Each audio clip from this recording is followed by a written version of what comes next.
नमस्कार सभी को, कैसे हैं आप लोग। स्वागत है आपका एक बार फिर इस नए वीडियो में। ये जो श्रृंखला मैंने प्रारंभ की है ऑनलाइन कक्षाओं के संदर्भ में, इसके पिछले 2 वीडियोज आप देख चुके हैं। यदि आपने नहीं देखे हैं तो देख लीजिएगा, डिस्क्रिप्शन में मैं उनका लिंक लिख दूंगा। जैसा कि पिछले वीडियोज में आपने जाना कि ऑनलाइन कक्षाएं कैसे संचालित करनी है, अभिभावकों को किस तरह से तैयार करना है जिससे कि वे बच्चों को ऑनलाइन कक्षाएं दिलवाएं, आपके विद्यालय की फीस भी आती रहे और आपके बच्चे मानसिक रूप से पढ़ने लिखने में कमजोर ना हो, मानसिक विकृति का शिकार ना हो। बच्चे यदि जरूरत से अधिक खेलते हैं तो वह मानसिक विकृति का शिकार भी हो जाते हैं और पढ़ने लिखने में उनका ध्यान कम लगता है। जैसा कि आपने विद्यालय को प्रारंभ किया है, उसमें इतना पैसा लगाया है, जाहिर सी बात है कुछ धन की आकांक्षा तो हर विद्यालय वाले को होती है, लेकिन उनमें एक उद्देश्य बच्चों का मानसिक विकास करना भी होता है। वह चाहे आपका मुख्य हो या गौड़ हो, उद्देश्य अवश्य होता है। तो बच्चों को मानसिक रूप से आगे भी ले जाना है। यदि आप ऐसा नहीं करेंगे तो आपके विद्यालय में नामांकित बच्चे कमजोर होंगे और इस तरह से आपके विद्यालय का नाम कहीं न कहीं खराब अवश्य होगा। इसीलिए मैं प्रेशर डाल रहा हूं कि आप ऑनलाइन कक्षाओं के द्वारा छात्रों को जोड़े रहें, अभिभावकों को जोड़े रहें। इससे आपका भी लाभ है, आर्थिक भी, मानसिक भी और सामाजिक भी। मानवीय भी आपका लाभ ही है, क्योंकि आप शिक्षकों को सैलरी देंगे। आपके विद्यालय में जो शिक्षक पढ़ा रहे हैं वह बेरोजगार नहीं होंगे। तो आपने विद्यालय के सभी शिक्षकों को कक्षाएं दे दी, सभी शिक्षकों को विषयाध्यापक बना दिया और सभी शिक्षकों को मीटिंग के द्वारा या जो भी आपका माध्यम है उसके द्वारा शिक्षकों को बता दिया कि आपको किस तरह से अध्यापन करना है और क्या करना है। शिक्षकों के पास एंड्रॉयड फोन पहले से है, उनके माध्यम से ही पढ़ाई हो जाएगी। अलग से कोई सेटअप लगाने की आवश्यकता नहीं है। आप ट्राइपॉड वगैरह खरीदें, कैमरा खरीदें, ये सारी चीजों की आवश्यकता नहीं। प्रोजेक्टर खरीदें। मोबाइल को इस तरह से सेट कर लें कि यदि शिक्षक बोर्ड पर पढ़ा रहा है तो मोबाइल के कैमरे से भी रिकॉर्ड किया जा सकता है। व्यवस्थाएं हो सकती हैं यदि शिक्षक घर से अध्यापन कर रहा है।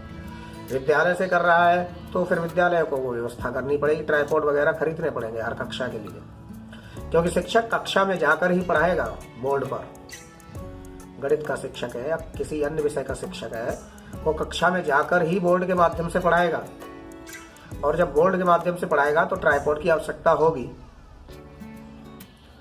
मोबाइल वह अपना ही प्रयोग करेगा। विषयाध्यापन का मेथड वही रहता है, कोई फर्क नहीं पड़ता है ज्यादा। जिस तरह से आप कक्षाओं में अध्यापन करते हैं सिर्फ उसी तरह से पढ़ाना है। अंतर सिर्फ ये है कि पहले आप बच्चों को सामने देख के पढ़ाते थे, अब आपको कैमरे के सामने देख के पढ़ाना है। कई सारे ऐप्स चल रहे हैं आजकल, उनका सहारा ले सकते हैं आप। बहुत सारे ऐप्स ना लें, क्योंकि ग्रामीण स्तर पर या कमजोर वर्ग के लोग बहुत ज्यादा मेमोरी वाला मोबाइल नहीं रख पाते हैं। तो ऐसे में नए नए ऐप्स, कभी टीचमेंट, कभी गूगल मीट, कभी कुछ, इस तरह से ज्यादा ऐप्स ना डलवाएं। इससे भी अभिभावक दिक्कत में आ जाता है, छात्र को परेशानी होती है। कोशिश करिएगा व्हाट्सएप से ही पढ़ा दीजिएगा। अच्छा माध्यम है व्हाट्सएप भी, कोई दिक्कत नहीं है उससे भी, क्योंकि आप उसमें ऑडियो भेज सकते हैं, वीडियो भेज सकते हैं, फोटोज शेयर कर सकते हैं, सारा कुछ। जैसा कि मैंने बताया, जैसे आप कक्षाओं में पढ़ाते थे, अब कैसे आप पढ़ाते थे ये आपको पता है, आपके मैनेजमेंट को पता है। कोई फिगर्स है तो उसे बना के दिखा दिया, कागज पे फोटो भेज दिया या बोर्ड पे बना दिया अगर आप बोर्ड में पढ़ा रहे हैं। इस हिसाब से कक्षा शिक्षण आपका रोज का रोज चलेगा।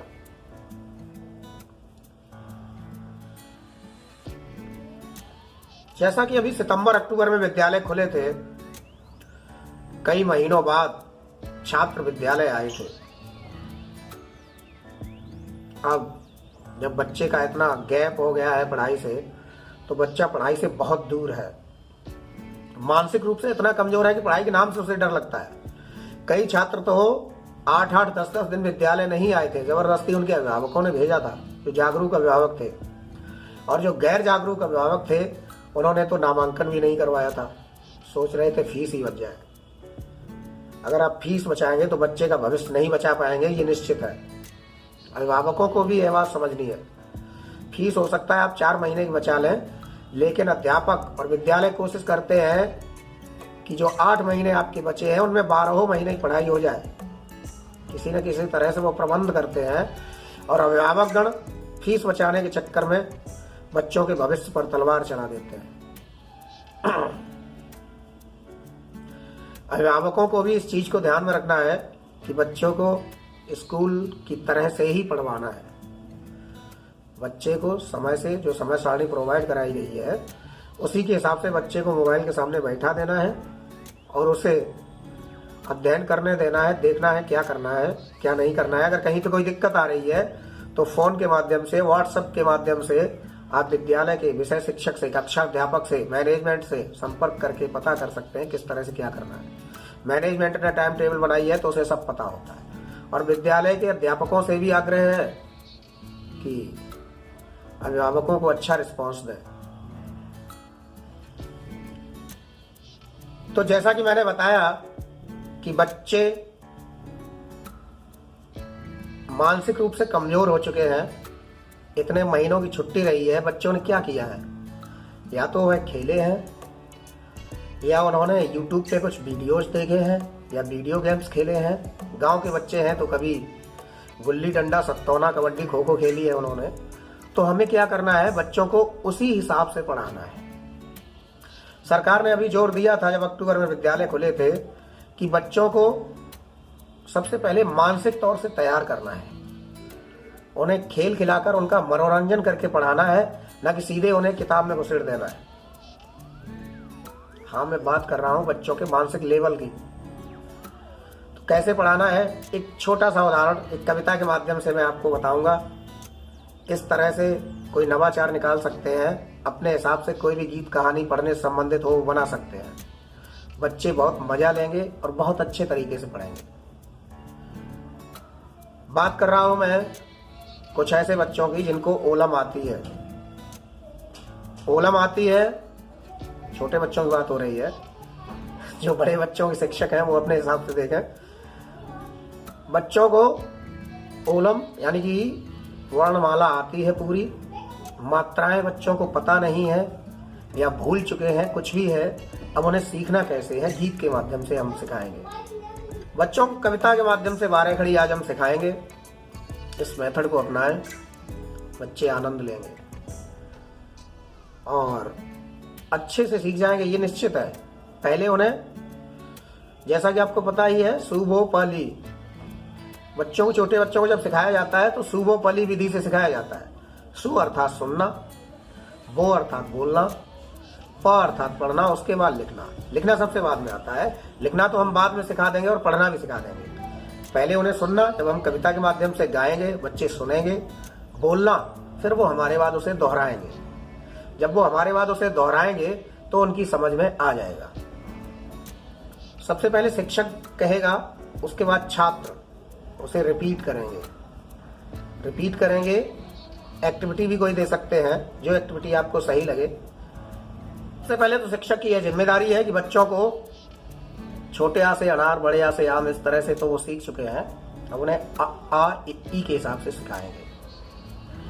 अ आ इ उ ऊ ए ऐ ओ औ अंग आह, इस तरह से सिखाएंगे। बच्चे आपके इस तरह से सीख चुके हैं। अब इसे गीत के माध्यम से सिखाएंगे। बच्चों को बहुत मजा आएगा और वो सीखेंगे, निश्चित ही सीखेंगे, इसमें कोई दो राय नहीं। कैसे? जरा आइए एक्टिविटी के माध्यम से सीखें।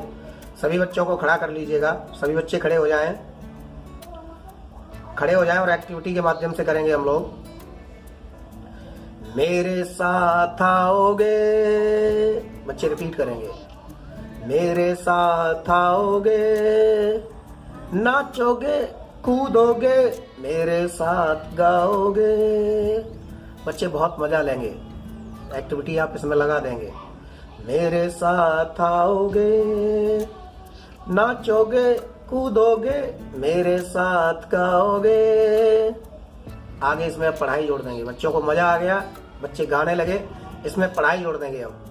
अ आ इ ई उ ऊ ए ऐ ओ औ अं आहा, अ आ इ ई उ ऊ ए ऐ ओ औ अं आहा। मेरे साथ गाओगे, नाचोगे कूदोगे मेरे साथ गाओगे। बच्चे आनंद लेंगे। अ आ इ ई उन्हें पता ही है आहा तक, उसके बाद कक्का किक्की खक्का किक्की, इसी हिसाब से अन्य अक्षर जोड़ देंगे। कक्का किक्की कुक्कू के को कंकाहा, मेरे साथ आओगे, नाचोगे कूदोगे मेरे साथ गाओगे। कक्का किक्की कुक्कू के को कंकाहा, मेरे साथ आओगे। बच्चों को पूरी बार खड़ी इसी हिसाब से याद हो जाएगी।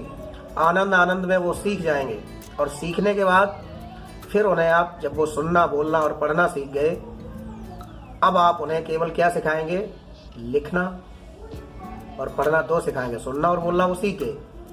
अब उन्हें केवल आपको क्या सिखाना है, लिखना और पढ़ना, केवल इन दो चीजों को सिखाना है। वो आपको किस तरह से सिखाना है अगले वीडियो में फिर इस बात पर मैं डिस्कशन करूंगा। तब तक के लिए देखते रहिएगा, चैनल को सब्सक्राइब अवश्य कर लीजिएगा। अब जो वीडियोज आएंगे वो सिर्फ कक्षा अध्यापन से संबंधित ही आएंगे। बच्चों को कैसे पढ़ाना है, बच्चे किस तरह से इंटरेस्ट लें, इन सारी चीज़ों को आपको मैं इन वीडियोज में बताऊंगा। आशा है आपको कंटेंट पसंद आ रहा होगा। लाइक और कमेंट करना ना भूलें। मिलेंगे अगले वीडियो में, तब तक के लिए नमस्कार, धन्यवाद।